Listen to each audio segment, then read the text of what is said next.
Hello, good day everyone, especially to our MAID 202 Professor Dr. Ariel Cobillas. My task for today is to present to you this Republic Act number 6713, which is known as the Code of Conduct and Ethical Standards for Public Officials and Employees.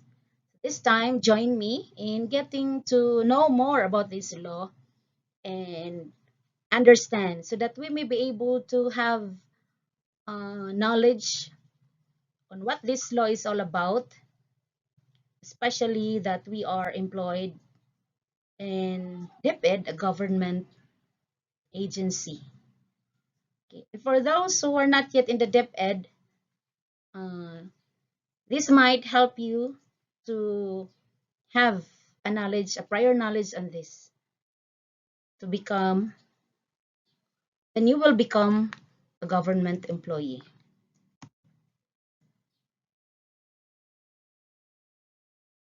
So what is RA 6713 all about? RA 6713 is an act establishing a code of conduct and ethical standards for public officials and employees to uphold the time-honored principle of public office being a public trust, granting incentives and rewards for exemplary service, enumerating prohibited acts and transactions, and providing penalties for violations thereof and for other purposes. So, with this information of this law, okay, this Republic Act served as our guide, no, code for us to do our duties and responsibilities um, to the norms, no, to the ethical norms. When we say ethics, it refers to the moral principles. So definitely in this uh, topic, no, we will be refreshed, or we will get to know what are these provisions now stated in this Republic Act and this law.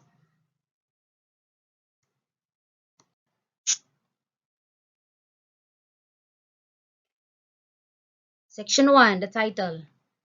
This act shall be known as the Code of Conduct and Ethical Standards for Public Officials and Employees. I already mentioned it earlier.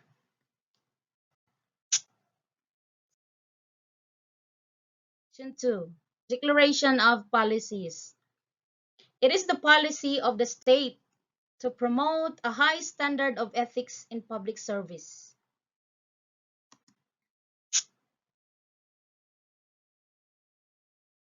Next, still in Section 2, public officials and employees shall at all times be accountable to the people and shall discharge their duties with utmost responsibility, integrity, competence, and loyalty, act with patriotism and justice, lead modest lives, and uphold public interest over personal interest.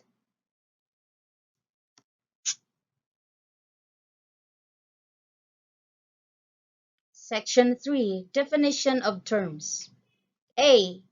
Government includes the national government, the local governments, o maning mga LGUs, and all other instrumentalities, agencies, or branches of the Republic of the Philippines, including government-owned or controlled corporations and their subsidiaries.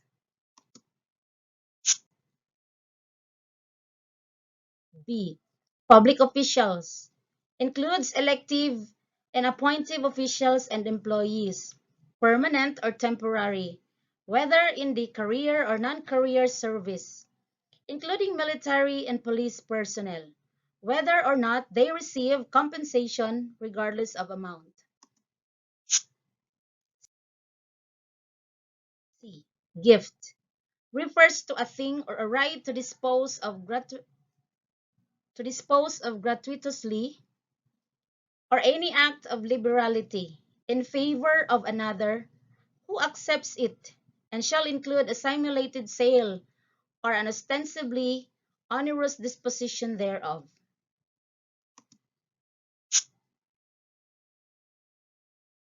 D. Receiving any gift includes the act of accepting directly or indirectly a gift from a person other than a member of his family or relative as defined in this act.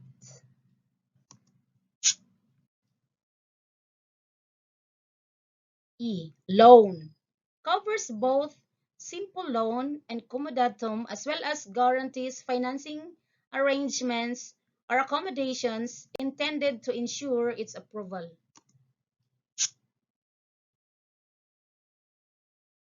F. Substantial stockholder means any person who owns, directly or indirectly, shares of stock sufficient to elect a director of a corporation. This term shall also apply to the parties to a voting trust.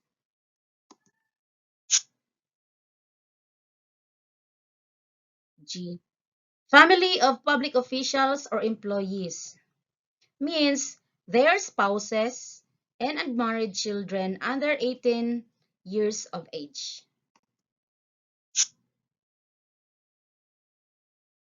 H. Person includes natural and juridical persons unless the context indicates otherwise.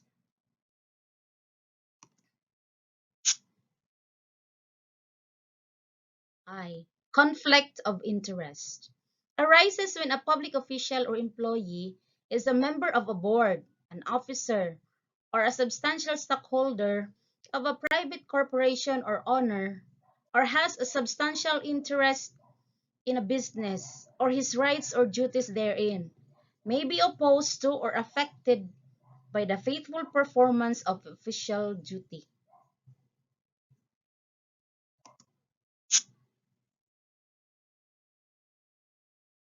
J.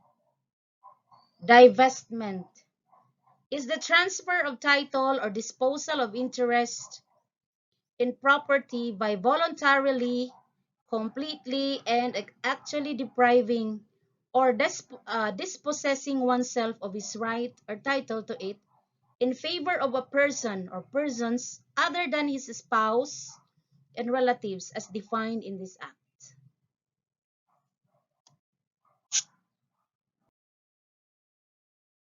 Okay, relatives refers to any and all persons related to a public official or employee within the fourth to a public official or employee within the fourth civil degree of consanguinity or affinity, including bilas, inso, and balai. The norms of conduct of public officials and employees. Letter A. Every public official and employee shall observe the following as standards, okay, of personal conduct in the discharge and execution of official duties. So I'm going to relate this in our duty, no? In our job as teachers in DepEd. Okay. Letter A, commitment to public interest. We already have known of our clients as school teachers, diba? Our learners. Part of this, no, public interest, people, the parents of our learners as one of the stakeholders, the people in the community, the barangay LGUs. Uh, when we say community where our school or our station is situated or asa makita atong school. So public officials and employees shall always uphold the public interest over and above personal interest. So as with my thoughts on this, my understanding on this is that as a public school teacher, in during the conduct of our duties in school, mo na ato ang office. Because by this law, we are reminded that in the discharge and execution of our official duties, it is always our first notion in our mind that we are serving the public, their interest over ours, over our personal interest. It's because remember that our source of income, the main source of our income, is generated by the tax, people's tax. No? Okay. Empleyado man ta sa gobyerno. So that is why this law, we are mandated to uphold the public interest over and above personal interest. For sad to note, na mga examples. There are examples that are instances that some of the government officials or the employees of somehow neglected their duties, uh, especially kanang official time, no? So di na lang ako na i-explain kaayo kay it's quite understood.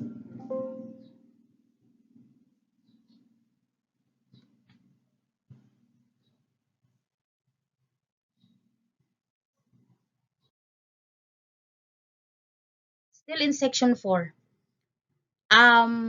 professionalism.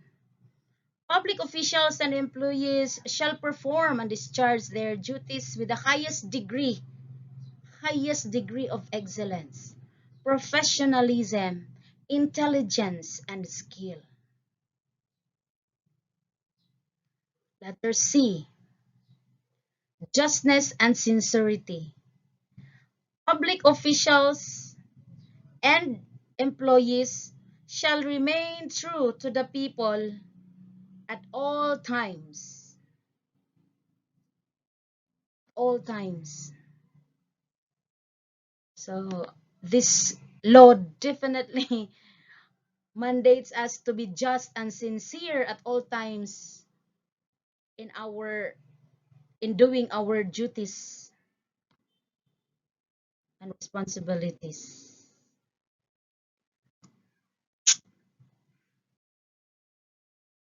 Section 4, political neutrality.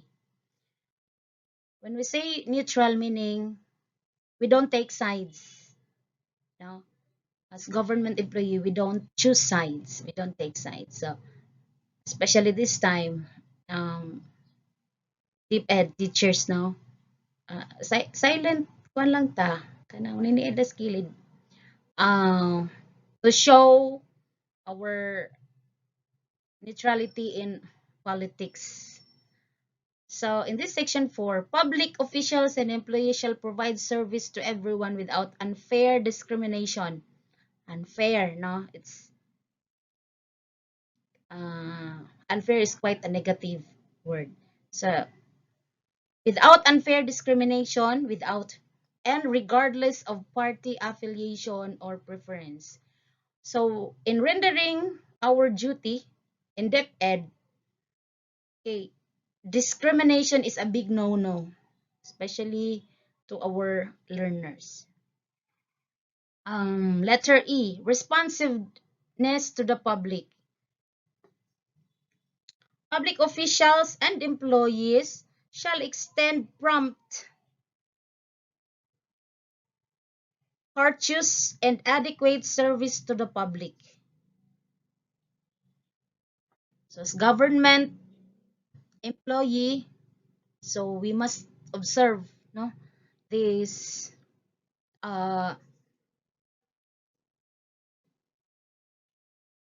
response, no, especially in accommodating the stakeholders in our station, or if ever kita mo yung maadto sa ilaha in the barangay LGU, matuta sa mga barangay officials, if not i-reach out, or even in municipal LGUs, no? So we must observe this kind of uh,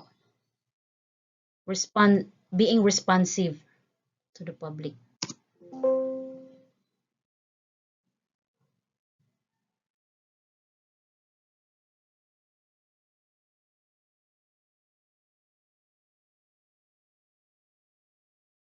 Section 4, Commitment to Democracy. Public officials and employees shall commit themselves to the democratic way of life and values, maintain the principle of public accountability, and manifest by deeds the supremacy of civilian authority over the military.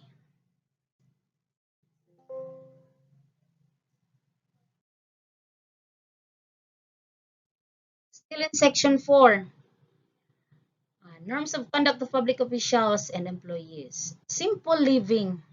Public officials and employees and their families shall lead modest lives appropriate to their positions and income.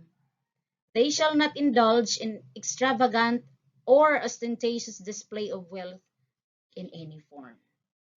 So, with this, no, we are reminded, no, to live in a modest way, simple. Bisan pa og you have millions of cash uh, in the bank, in your bank account or in a safe, but still with this law, we are commanded, ano, we are obliged to lead modest lives, live simply.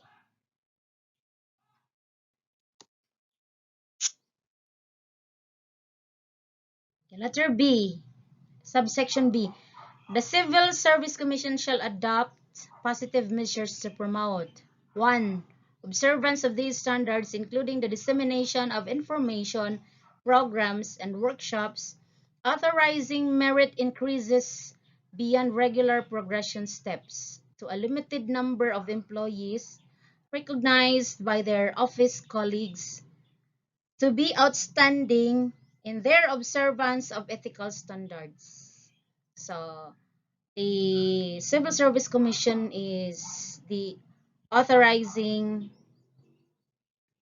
body, no, with regards to merit for public uh, employees.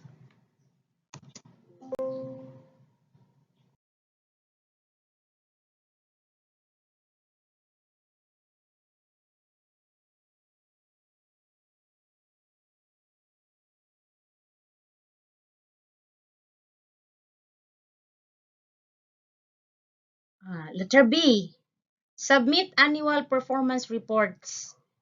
All heads or other responsible officers of offices and agencies of the government and of government-owned or controlled corporations shall, within 45 working days from the end of the year, render a performance report of the agency or office or corporation concerned. Such report shall be open and available to the public within regular office hours. So in DepEd, one of the annual performance reports on the level of the teachers is the uh, complying na complying of the RPMS portfolio and uh, as no, the IPCRF rate. What other annual performance reports? So I guess on the level of the school heads, they are really knowledgeable on this, on how the number of days, no, required for the submission of report. Process documents and papers expeditiously. All official papers and documents must be processed and completed within a reasonable time from the preparation thereof, and must contain, as far as practicable, not more than 3 signatories therein. In the absence of duly authorized signatories, the official next in rank or officer in charge um, shall sign for and in their behalf. So, requires 3 signatories, no, in processing documents and papers.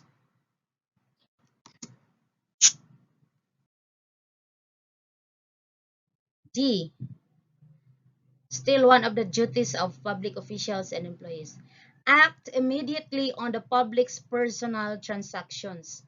All public officials and employees must attend to anyone who wants to avail himself of the services of their offices and must at all times act promptly and expeditiously.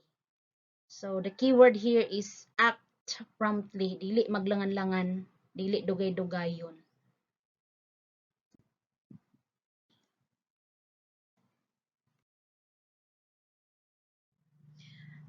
Make documents accessible to the public.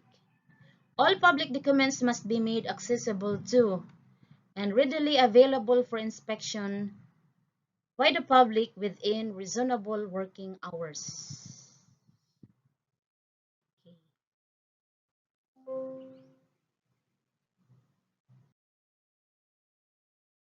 Section 6, System of Incentives and Rewards. A system of annual incentives and rewards is hereby established in order to motivate and inspire public servants to uphold the highest standards of ethics.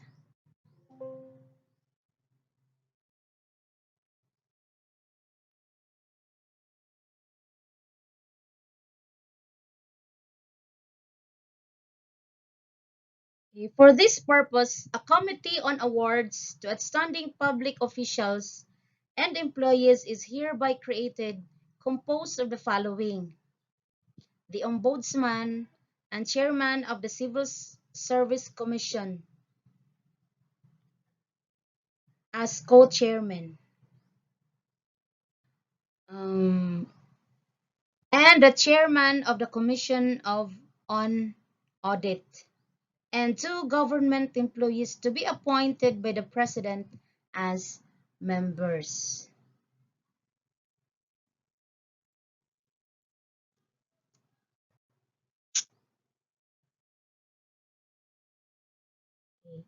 Shall be the tasks of this committee to conduct a periodic, continuing review of the performance of public officials and employees in all the branches and agencies of government, and establish a system of annual incentives and rewards to the end that due recognition is given to public officials and employees of outstanding merit on the basis of the standards set forth in this act. So in DepEd, what are the perks or the privileges we enjoyed, no, as public school teacher? So when we say annual incentives, probably bonus, no, bonuses, kaning PEI, productivity enhancement incentive, which we receive every December. Okay. What other incentive? PBB, performance-based bonus. Okay.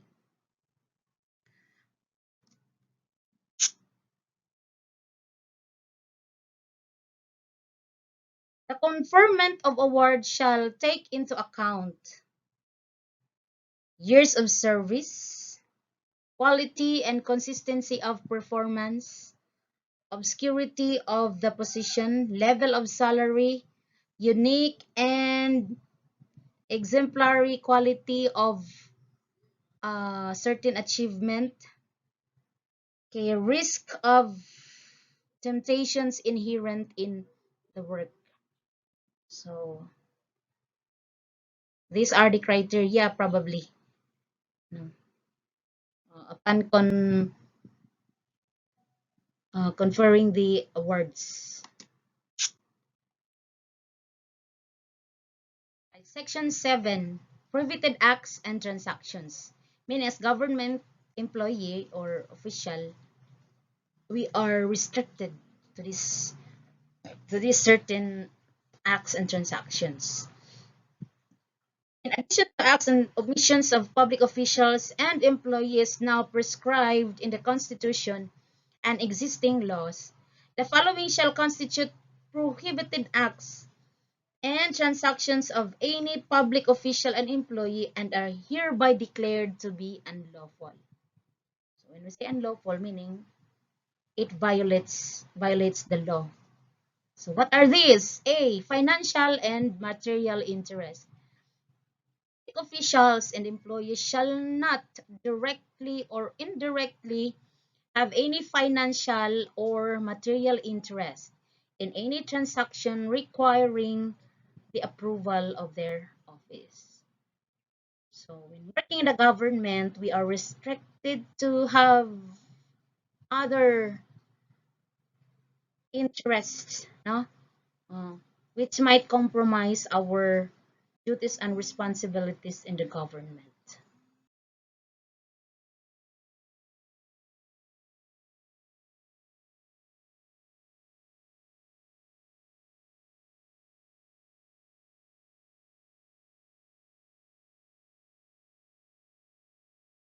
Okay, still in section 7, letter C, disclosure and or misuse of confidential information.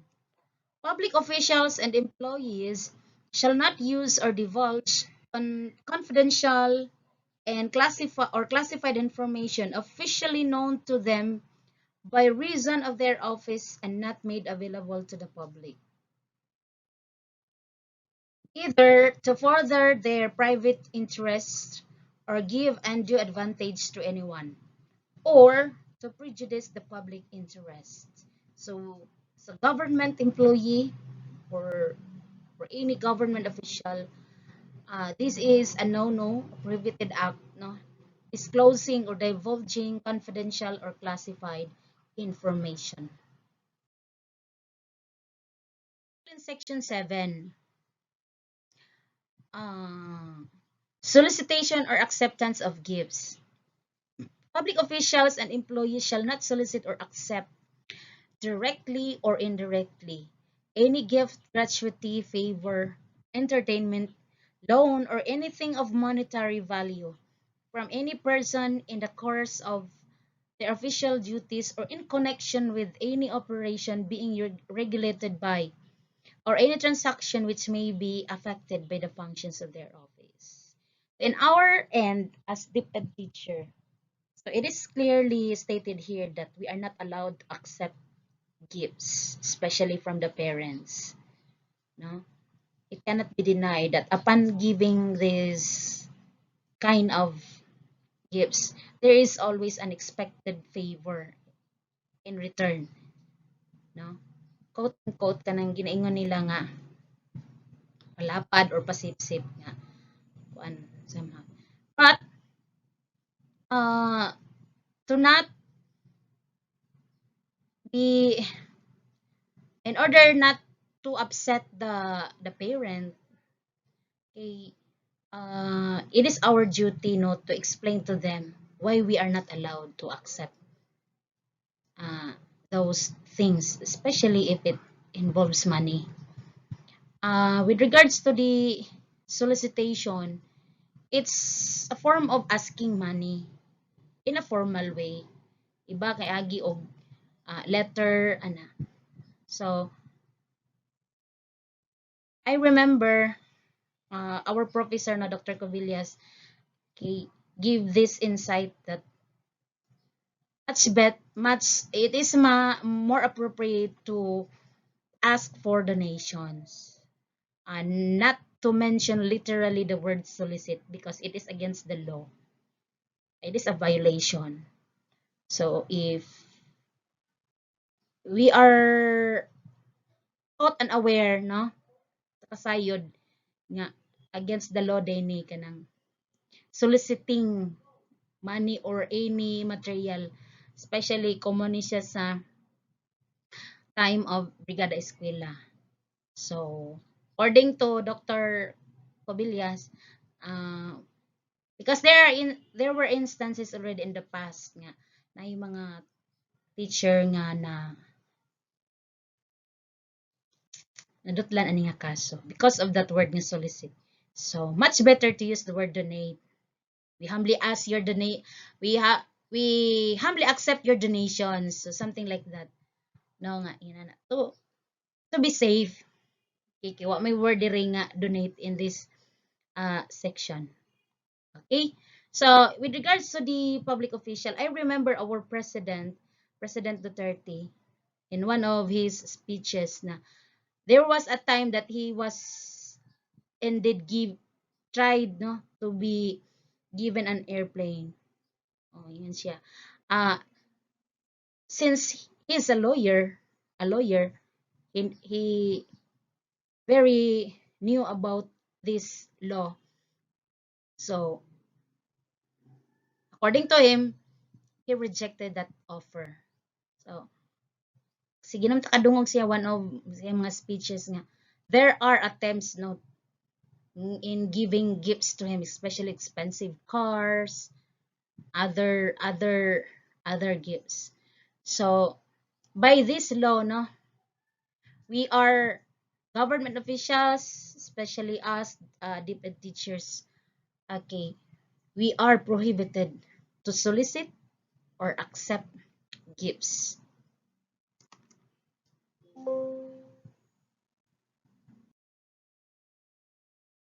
Section 8, Statements and Disclosure.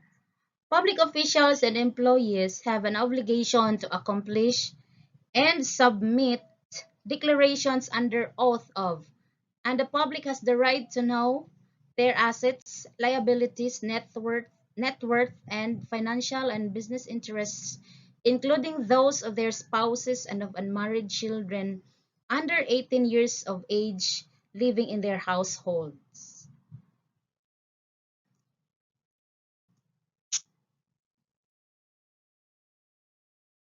Right. Section 8, Statements and Disclosure. Under this, letter A, the statements of assets and liabilities and financial disclosure, meaning it is an open public document. All public officials and employees, except those who serve in an honorary capacity, laborers and casual or temporary workers, shall file under oath their statement of assets, liabilities, and net worth, and a disclosure of business interests and financial connections, and those of their spouses and unmarried children under 18 years of age living in their households. So, this is our SALN, no? Complied at the end of the year or usually at the month of January. Okay. So the two documents shall contain information on the following: real property, its improvements, acquisition cost, assess value, current fair market value, personal property and acquisition costs, post, all other assets such as investments, cash on hand or in bank stocks, bonds and the like, liabilities. So in this part, diba, we are already familiar with the information in this under these liabilities, atong mga loans, all business interests and financial connections. The documents must be filed within 30 days after assumption of office, on or before April 30 of every year thereafter, and within 30 days after separation from the service. Okay. Husband and wife who are both public officials or employees may file the required statements jointly or separately. So in my case, we filed SAL-N jointly with my husband, who is also a a public school teacher. Okay. So I will not expound more about the SAL-N. Now,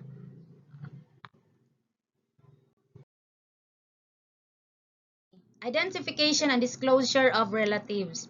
It shall be the duty of every public official or employee to identify and disclose, to the best of his knowledge and information, his relatives in the government in the form, manner, and frequency prescribed by the Civil Service Commission. This will be definitely for government officials, no, who are working in a government offices, no. Okay, they are required to identify and disclose the names of their relatives in the government.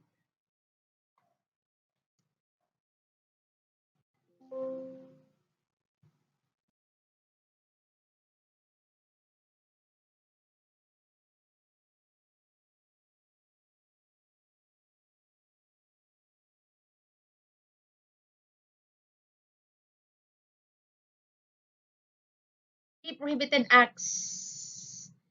It shall be unlawful for any person to obtain or use any statement filed under this act for A. Any purpose contrary to morals or public policy, or B. Any commercial purpose other than by news or communication media for dissemination to the general public.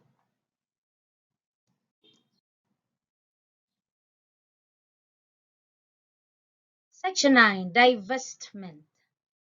A public official or employee shall avoid conflicts of interest at all times.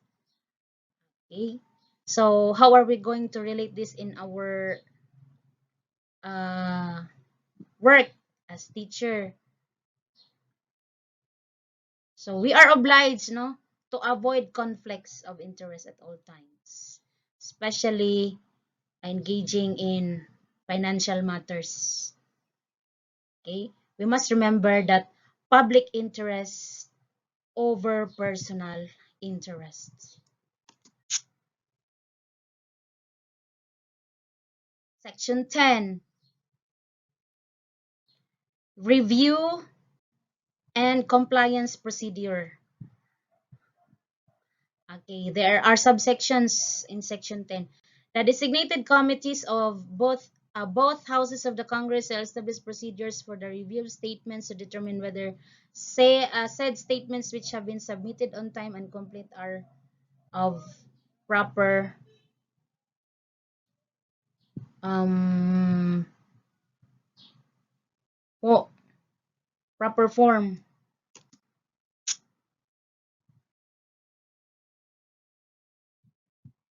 You see, I will not explain more about section 10. So let's proceed to section 11, the penalties. So there are penalties to be given, no, if we violated this law, especially of the section 7, no, itong mga prohibitions. Okay, A.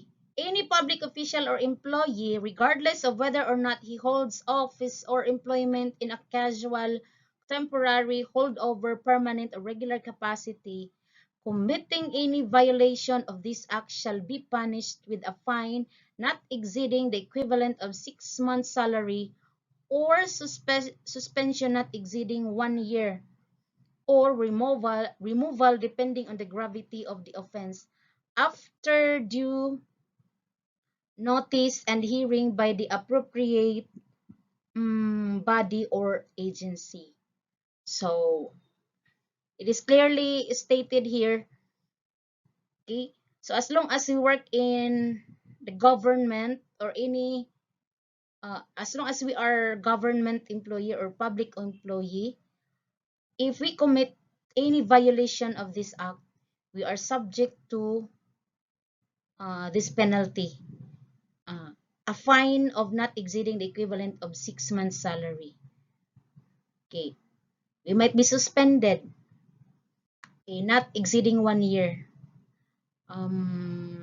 removal of the service, no, depending on the gravity of the offense. B.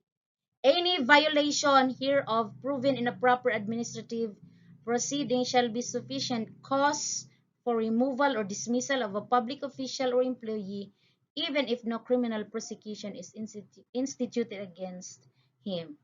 So this will say if uh, we are caught on the act, no, uh, proven that we commit a violation. So, no, by undergoing a proper administrative proceeding. So, removal or dismissal. So, like what Dr. Cabillas uh, incited about, there was an instance of teacher basta worked at in DepEd was being removed or dismissed because of that solicitation matter. Okay, so it is clearly stated here, removal or dismissal of duty.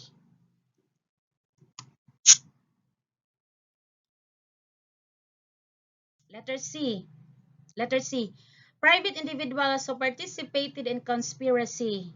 So not government or public employee or official. As co-principals, accomplices, or accessories with public officials or employees in violation of this act shall be subject to the same penal liabilities as the public officials or employees and shall be tried to jointly with them. So the same, the same way, even though you are a private individual or probably working in a private entity.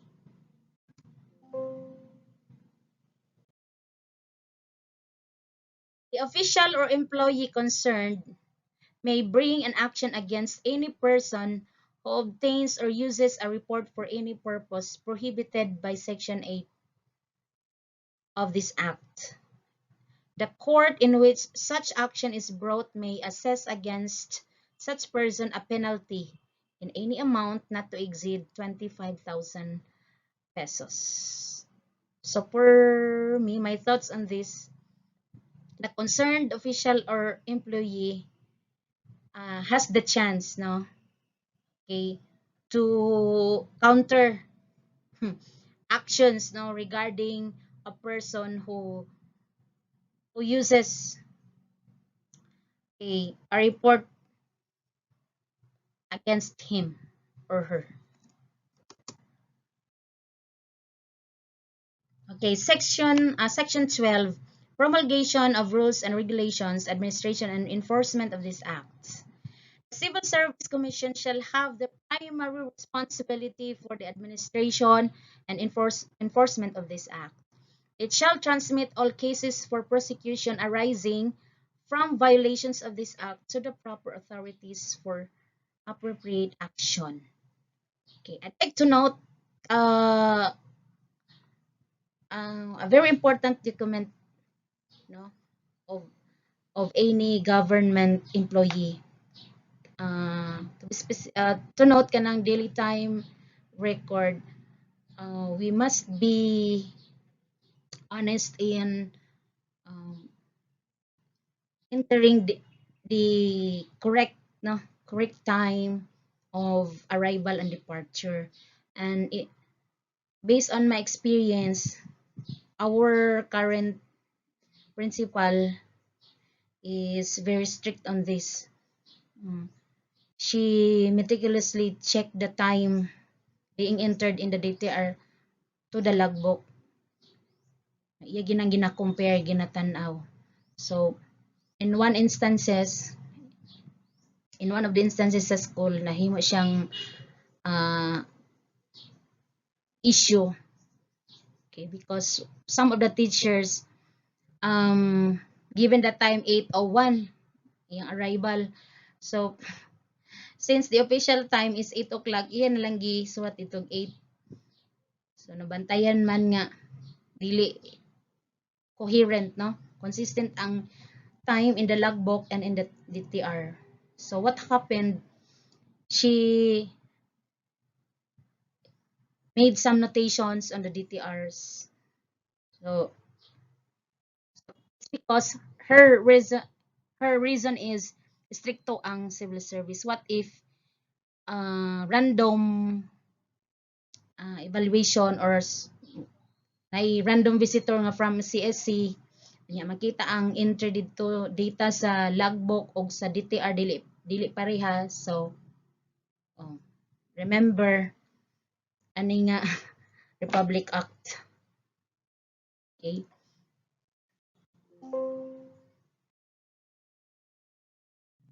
Okay, section 13, provisions for more stringent standards. When we say stringent, strict standards. Nothing in this act shall be construed to derogate or to deviate, no, from any law or any regulation prescribed by any body or agency, which provides for more stringent standards for its official and employees. So since this is a law, this must be strictly followed and adhered to. Balaod man gud ni. Remember the saying, no one ignorance of the law excuses no one. Okay, so as government employee, public employee, so understanding and knowing Republic Act 6713 is very important.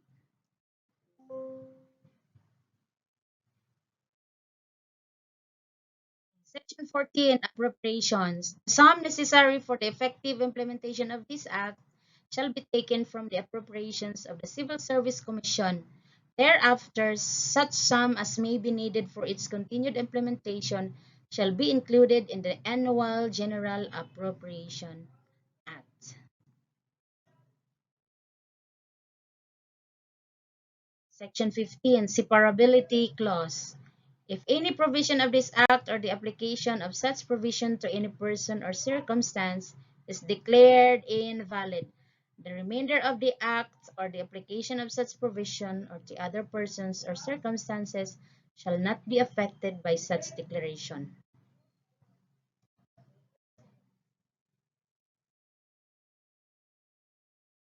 Section 16, repealing clause. No. All laws, decrees, and orders or parts thereof inconsistent herewith are deemed repealed or revoked or modified accordingly, unless the same provide for a heavier penalty.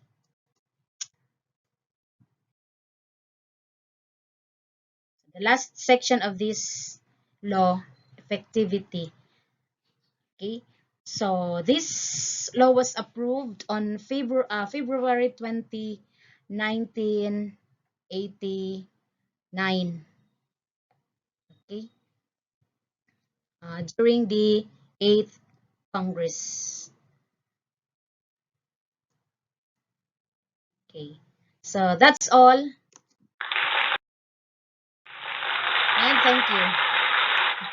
I hope you have learned something from my presentation. It's quite long. It's because I tried to explain within my capacity on what I have understood on this topic. Okay. So once again, thank you for viewing this presentation. God bless.